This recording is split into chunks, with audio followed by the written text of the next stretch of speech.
So he's better than he was. And he seems a little more chipper. Also, pray for little Toby. Little Toby went to the vet yesterday. And if you want, I can open the door. Maybe Chris can bring Toby in. Chris? Let's see if we can get Chris in here. Chris? Can you open the door and bring Toby in? Can you bring Toby in? Oh, Toby? Yeah, can you get Toby to come in here? There's Wally with the bomb drop. So little Toby went to the vet, and because I could tell like something was going on, Toby wasn't feeling good. So we immediately, when we see that, the animals go to the vet here. And Toby is fighting some bladder stones that have developed. So little Toby needs some prayer. He's on antibiotics. They're changing his diet some. So, and pray that he passes these stones. Is he coming? Yeah. Come here, Toby. Good, Toby. Come to Mama. Come here. Come on. I'm going to pick you up so everybody can see you. Good, Ready? Toby. Oh, there goes the shofar. That's okay. Here's Toby. Little Toby went to the vet and he's fighting bladder stones. So he needs prayer. And here's Missy. Say hi, Missy. Yeah. Oh, you give kisses. That's so nice. So yes, little Toby, he needs some prayer. And he's yawning. He's so unamused right now by everything that's going on. Okay, ready, Missy? I got to put Toby down. Here we go. Good boy. Good boy. So that's Toby. I've shown him before. Toby is the one that was miraculously healed of paralysis.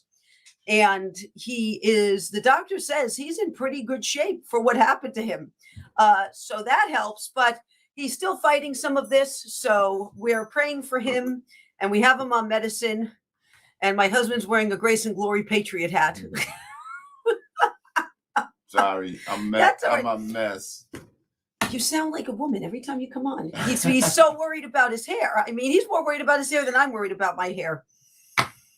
So, yes, we're using the urinary tract dog food. Well, thank you. Thank you for that. And there he goes. That's his cameo appearance for tonight, everybody. I hope you enjoyed it. Okay, so now that you know about Toby and Chris has made his cameo and everybody's happy, let's move on now to what we the business of the evening, or the Father's business. Really, we're supposed to be about our Father's business. This is our Father's business, Almighty God. Tonight I'm going to talk about a dream, a prophetic dream I had having to do with the Supreme Court. And from that dream, the Lord segued into things happening right now. And he segued into patterns that we should be looking for with the Antichrist. Remember, an Antichrist, the one that, Satan really puts his stamp of approval on, that's in the book of Revelation, has to show up. Has to go on I'm a good guy campaign for 3 years, 3.5 years to be exact, before he makes anybody take a mark. Okay, so to have a mark of the beast, you have to have the Antichrist ruling and reigning for 3.5 years. And so there are certain things the Lord wants people to know, to look for, because there's so much paranoia going on right now, and the Lord knows it. And he wants people to be wisdom, not only to use wisdom, but to be fine-tuned in this and to understand patterns and cycles biblically and what biblically we should be measuring up.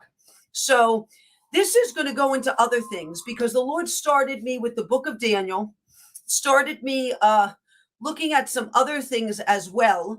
So we will get into that in, the next and upcoming broadcasts. But we have to understand something. You need the Antichrist in place first for anybody to take a mark. Because the book of Revelation says, and he made both great and small, right? He made them take a mark who pledged their allegiance to the beast, right?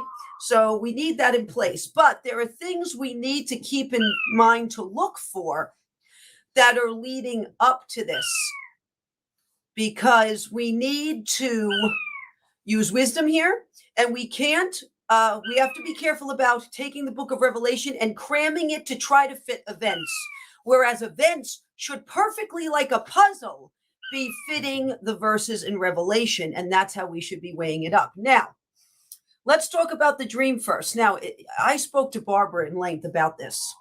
So we were on the phone, my goodness, the past 3 days we've been on the phone kind of talking about this, seeking the Lord, and I was from that putting this together. And then the Lord was giving me late this afternoon some other things. So the 3 demons dream with the Supreme Court. Now, here's the dream. Okay. Now, this dream happened on the 2nd of January. During the night is when it happened. And here's the dream. It was dark. It was darkness. There were 3 large, powerful demons that stood before me. I don't know if they saw me, but they were there. They were not allowed to come near me. So it's not like they were trying to advance towards me. They had to stay where they were.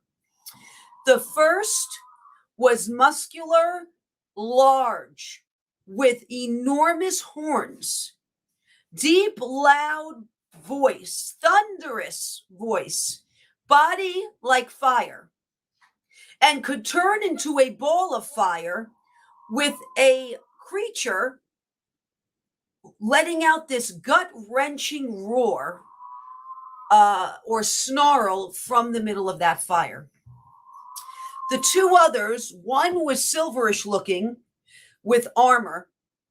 It appeared this second demonic figure going from right to left. So the first is the one I just mentioned. The second is the one that's silverish that looked like it had armor on. And the third was a much darker figure. It may have even been wearing a cloak. Okay. Now, the first demon, the one that's muscular with the fire and with a thunderous voice, boasted. And I mean boasted, filled with pride and arrogance, boasted, as did the others, about what they were going to do in the courts. He kept saying what they were going to do in the courts. Okay, so he was the most boastful. So the first demon was the most boastful about and overly confident about what he was going to do in the courts and how he was going to interfere. And then he turned into that ball of fire and let out this gut-wrenching sort of roar, which means basically he's going to make a lot of noise. And I woke up. Now, 3 demons. Each demon represents a different issue in the Supreme Court. So the first demon,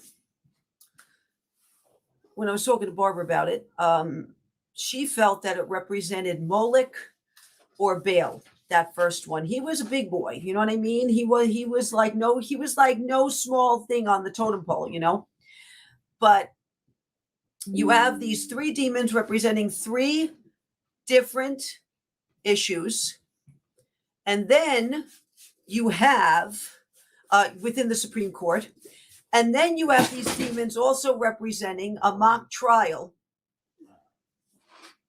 as well. Now, we'll get into that in a moment, but they will operate through an attorney or 1 or 2 judges or in other ways. Okay, so they're going to try to operate through people and manipulating circumstances in this case. Now, as this is happening, as we see these certain things going on in the Supreme Court, as we see these big cases going to the courts, first of all, the people are going through a mock trial right now, a trial run, a trial